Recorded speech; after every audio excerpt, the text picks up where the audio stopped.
They handcuffed a Black SEAL sniper in the courtroom. Then a 4-star general walked in and everyone froze. "Are handcuffs really necessary, officer?" Alexis Washington asked with a calmness that made the deputy hesitate for a moment.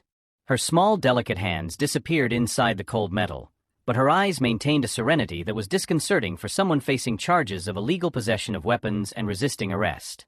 The Jefferson County Courthouse was packed that Tuesday in October. Alexis, only 28 years old, sat in the defendant's dock wearing the orange jumpsuit of the local prison, contrasting starkly with her upright, dignified posture. She never imagined that her weekend of target practice would end with her being treated like a domestic terrorist.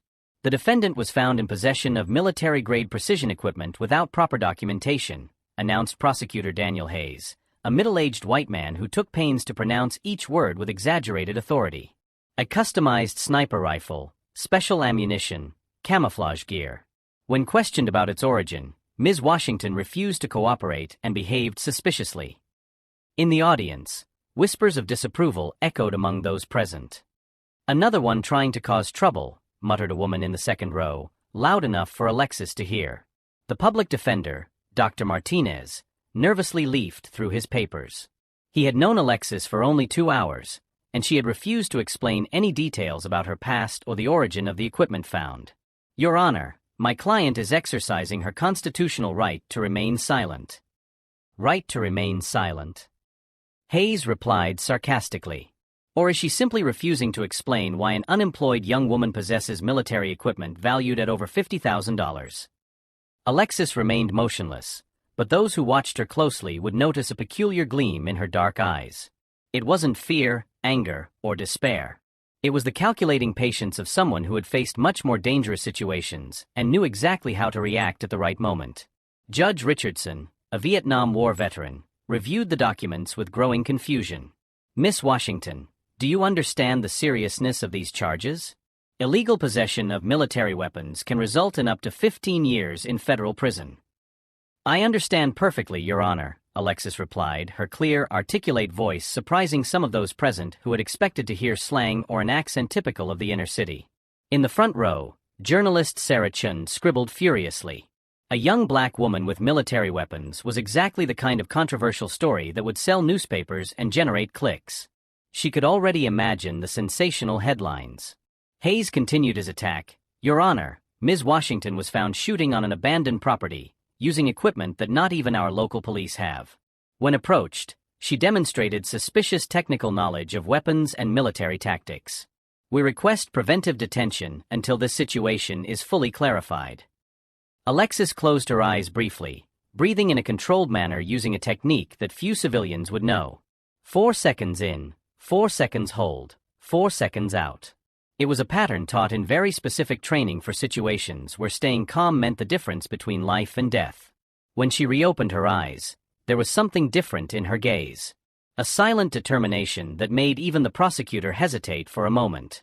Alexis Washington did not look like a frightened young woman facing justice. She looked like someone waiting patiently for the truth to come out. If this story of prejudice and mystery has touched you, don't forget to subscribe to the channel. Because what would happen in the next few minutes in that courtroom would completely change everyone's perception of who that handcuffed woman really was, and why certain people should never be underestimated just because of the color of their skin or their appearance. The bail hearing quickly turned into a public spectacle that Daniel Hayes knew how to exploit perfectly. In the 3 days since Alexis' arrest, he had given interviews to 4 local stations, always emphasizing the same points: young black woman, military weapon, suspicious behavior, possible connection to extremist groups. "Your Honor," Hayes continued, opening a folder filled with color photographs, "I would like to present the evidence that demonstrates the danger the defendant poses to our community." The images were striking: the custom-made sniper rifle, night vision equipment, special ammunition, and a tactical vest that Hayes was careful to refer to as war gear. What he carefully omitted was that everything was legally registered, just under a name that no one had yet been able to connect to Alexis Washington. "This is not sporting equipment," Hayes declared, holding up an enlarged photograph. "This is the weaponry used by military snipers in combat operations. The question we all must ask is, what does an unemployed young woman intend to do with this?" In the audience, the tension was palpable. Sarah Chun, the journalist, typed furiously on her tablet, already envisioning the headline that would generate thousands of views. Young black woman armed to the teeth terrorizes quiet town. Dr. Martinez, the public defender, glanced desperately at Alexis, who remained motionless as a statue. In his 15-year career, he had never faced a case where the client refused to cooperate so completely. She did not deny the charges, offer alternative explanations, or show any emotion. "My client is exercising her constitutional right to remain silent," Martinez repeated, knowing that he sounded weaker and weaker in the face of Hayes' legal barrage. "Right to remain silent." Hayes laughed derisively. Or perhaps the defendant is simply unable to explain her actions without incriminating herself further. Judge Richardson leafed through the documents with growing concern. The photographs were indeed impressive, and the defendant's lack of cooperation created an atmosphere of mystery that did not help her cause. "Ms. Washington, are you sure you don't want to make any statement about the origin of these items?"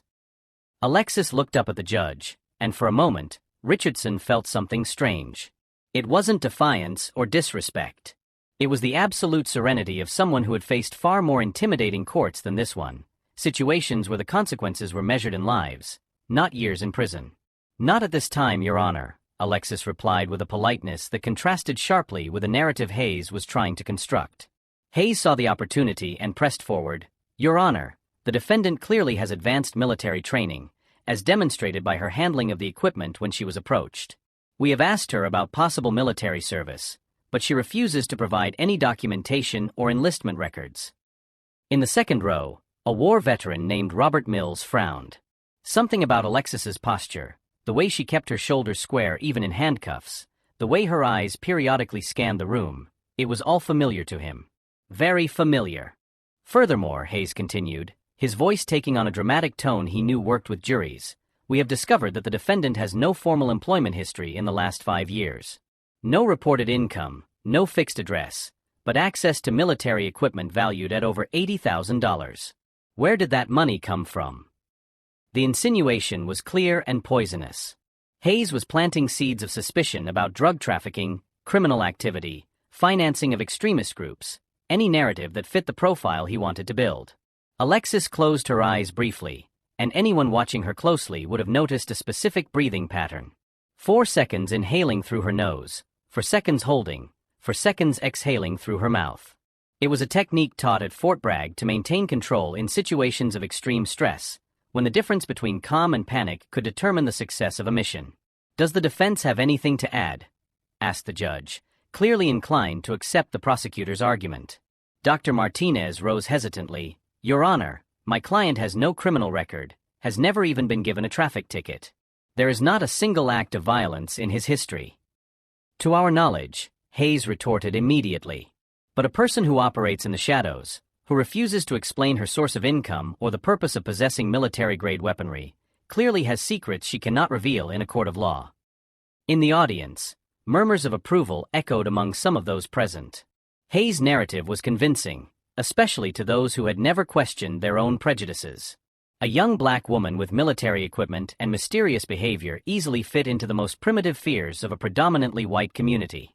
Sarah Chun had already sent her first article to the editor, "Armed Mystery, Young Woman Refuses to Explain Military Arsenal in Tense Trial." Online views began to grow exponentially, especially after she strategically chose a photo where the handcuffs were most visible. But Robert Mills remained unsettled. There was something about the way Alexis held her head high, how her eyes never showed real fear, just a calculating patience he had seen only once before in his life, among elite operators returning from missions that officially never happened. "Your Honor," Hayes prepared his final blow, "I request that bail be denied. This defendant poses a clear and present danger to our community. Her suspicious behavior, her refusal to cooperate, and the military nature of her weaponry suggest involvement in activities that go far beyond simple illegal possession of firearms." The silence that followed was broken only by the sound of Alexis adjusting her posture in the uncomfortable courtroom chairs. Even handcuffed, even wearing an orange prison jumpsuit, she radiated a dignity that made some of those present feel inexplicably uncomfortable, as if they were witnessing an injustice they couldn't name. What those people in the audience couldn't imagine was that every prejudiced word, every poisonous insinuation, was being recorded not only by the press cameras, but by a memory trained to remember details that could mean the difference between life and death on battlefields halfway around the world. And when the truth finally came out, Every one of those moments of humiliation would be paid back with interest that no one was prepared to pay.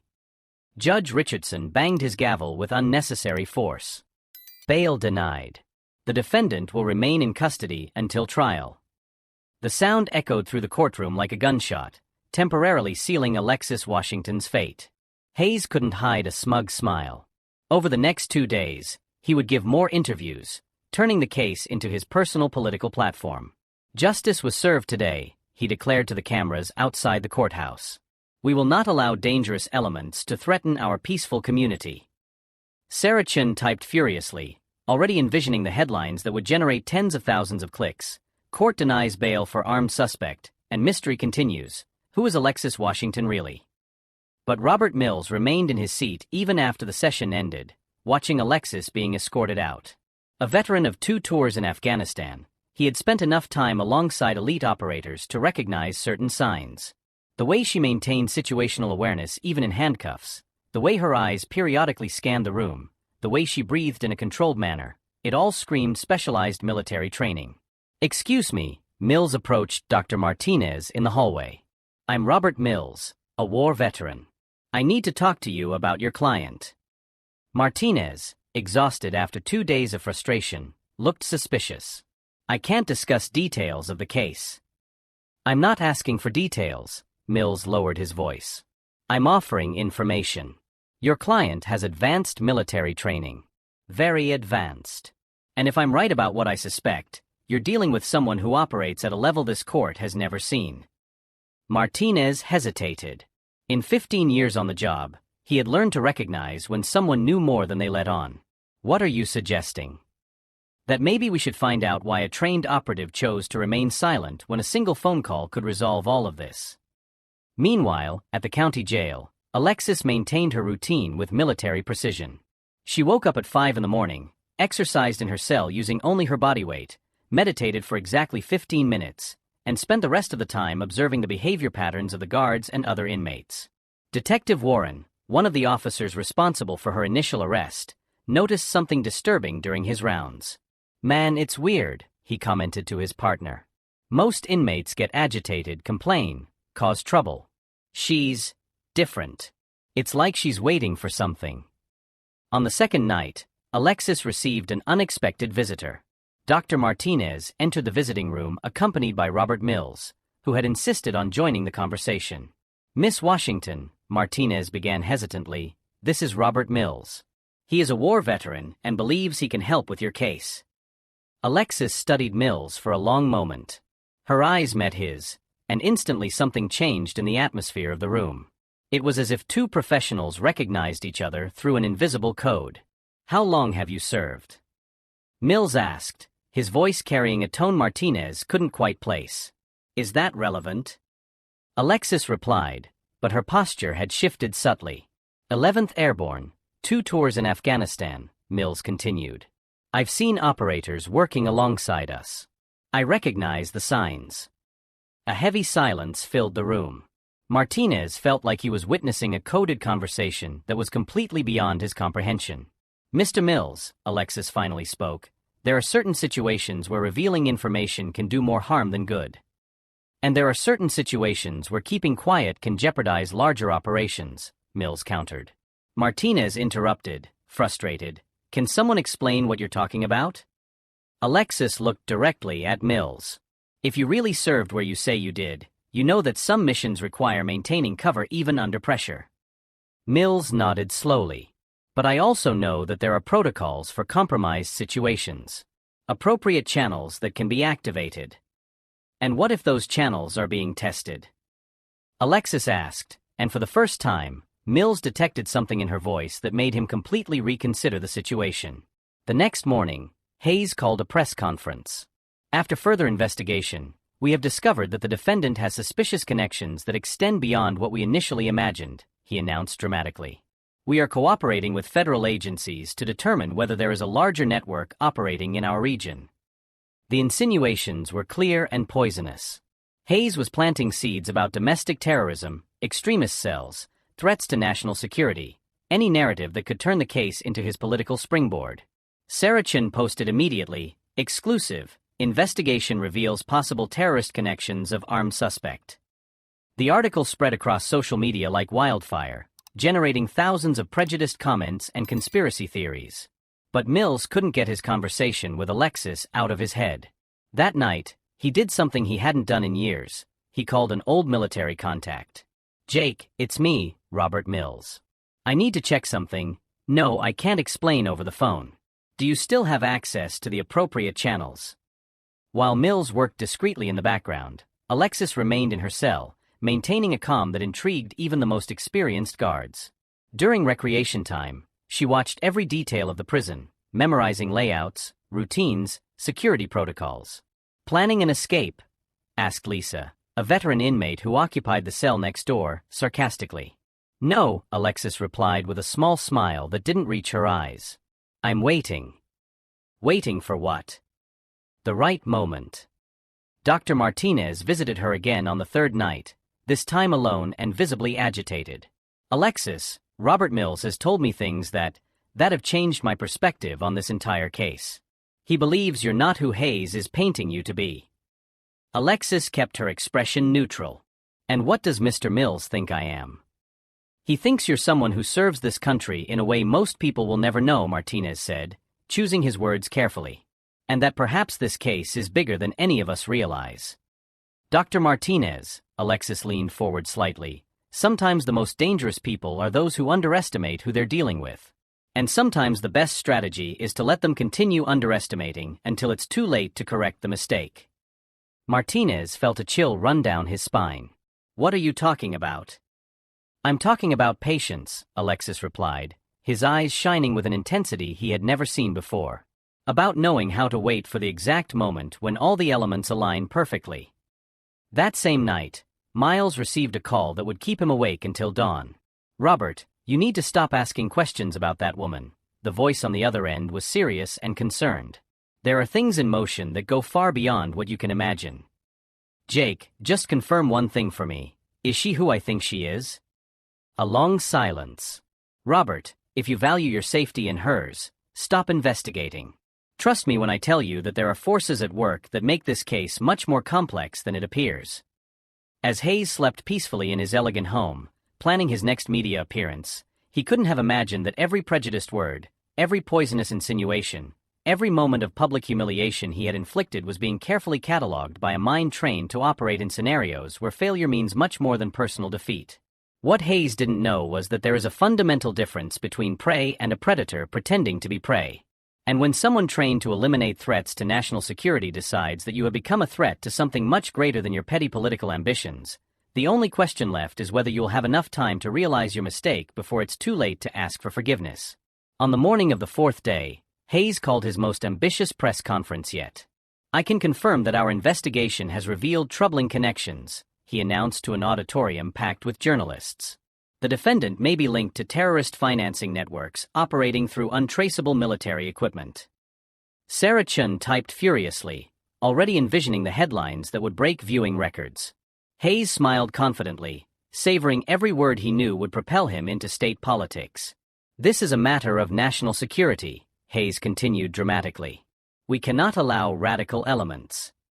The sound of military helicopters cut off his speech. 2 Black Hawks landed in the courthouse parking lot, followed by a motorcade of official vehicles with Pentagon license plates. Hayes hesitated, confused, as soldiers in full dress uniform marched in perfect formation toward the building. "As I was saying," he tried to resume, but his voice sounded less confident. Dr. Martinez received a call that would change everything. "Doctor, this is Colonel James from the Army General Counsel's office.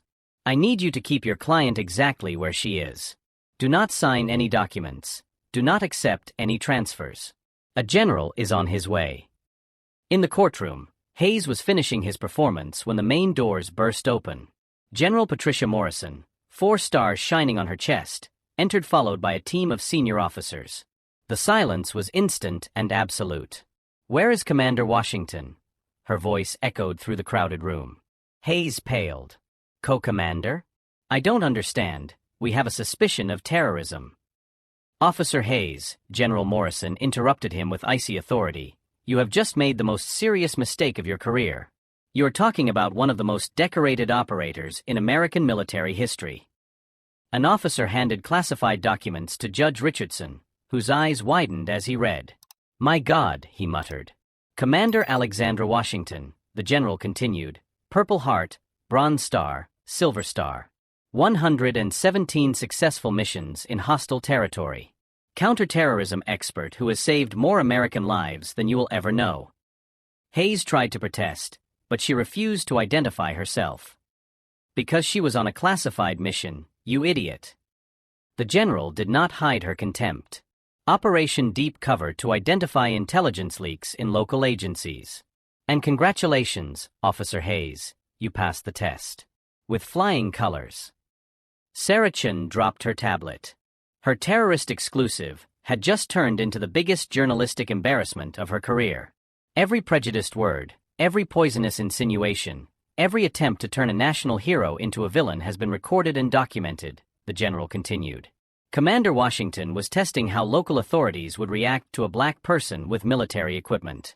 The results were enlightening. Judge Richardson rose respectfully. "General, I offer my sincerest apologies." "Your apologies are accepted, Your Honor. You followed protocol. But there are others here who turned prejudice into a political spectacle." Hayes felt his destruction approaching like a tsunami. "I didn't know. I was just following." "You were following your basest instincts," the general cut him off. "You saw a black woman and immediately assumed criminality. You saw military equipment and fabricated terrorist narratives. You turned heroism into villainy for personal gain." Alexis was finally brought in from the jail, now without handcuffs. Her demeanor had completely changed, her shoulders squared, her chin up, her eyes shining with the authority of someone who had faced real battlefields. "Commander Washington," the general addressed her formally, "I deeply regret the treatment you received. Your sacrifice on behalf of this operation has not gone unnoticed." "Thank you, General. Mission accomplished." Hayes watched in horror as cameras captured every moment of her humiliation.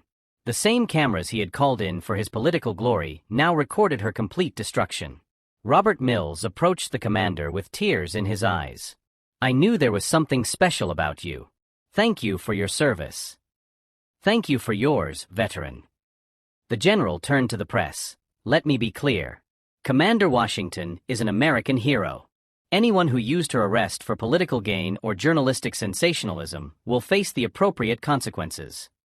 Sarah Chun could already see her career crumbling. Hayes knew that his political ambition had died in that moment, buried under the weight of his own exposed prejudice.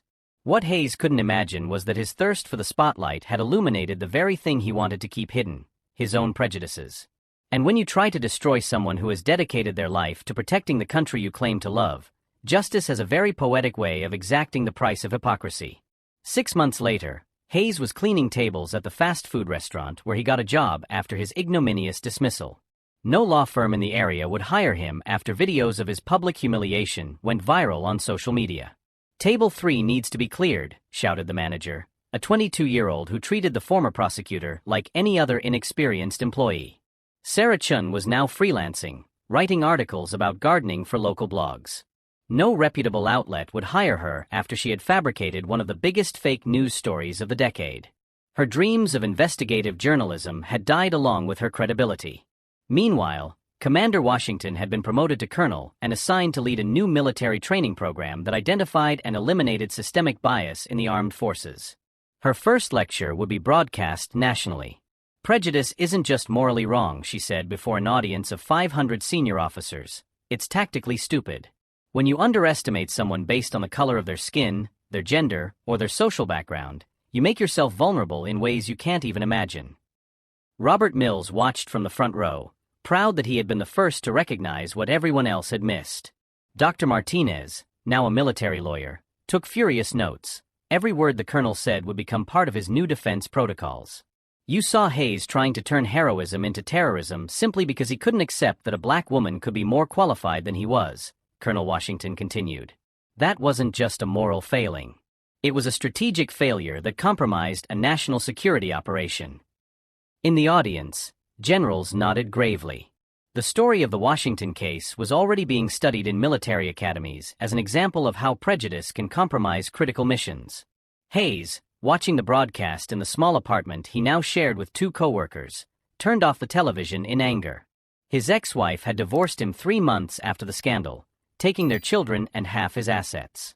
His political dreams were now a cruel joke among former colleagues. Sarah Chun closed her laptop after reading the devastating comments on her latest article on 10 tips for winter gardening. Readers still recognized her and remembered her terrorist exclusive that turned into a national embarrassment. The difference between a hero and a villain, Colonel Washington concluded her lecture, is often not in the actions, but in the perspective of the storyteller. Hayes tried to make me the villain because he couldn't accept that I was the hero. The auditorium erupted in applause. 3 universities had already offered her honorary professorships for when she retired from active duty.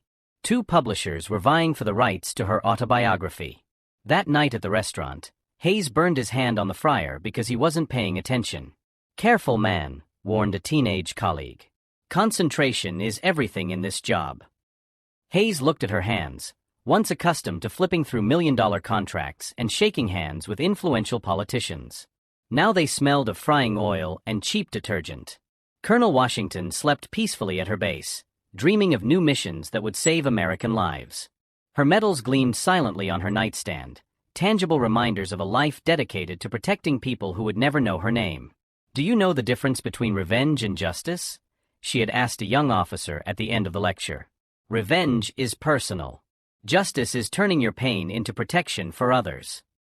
Hayes had learned the hard way that when you try to destroy someone who dedicates their life to protecting others, it's not just one person you're attacking, it's a symbol. And symbols, when attacked unjustly, become stronger. The real victory wasn't seeing Hayes cleaning tables or Sarah Chun writing about plants, Colonel Washington reflected months later. It was in every young black service member who now knew they could serve without hiding their excellence for fear of being misinterpreted. 3 years later, the program Colonel Washington created had reduced cases of military discrimination by 70%. Hayes still cleaned tables, but now without the bitterness. He had finally learned that prejudice hurts most those who carry it. Sarah Chun eventually found redemption by writing a book about responsible journalism, using her own downfall as a case study on how prejudices destroy careers and lives. If this story of transformation and justice has touched you, subscribe to the channel for more stories about how true strength doesn't come from tearing others down, but from lifting yourself up so high that your haters have to break their necks to try to reach you.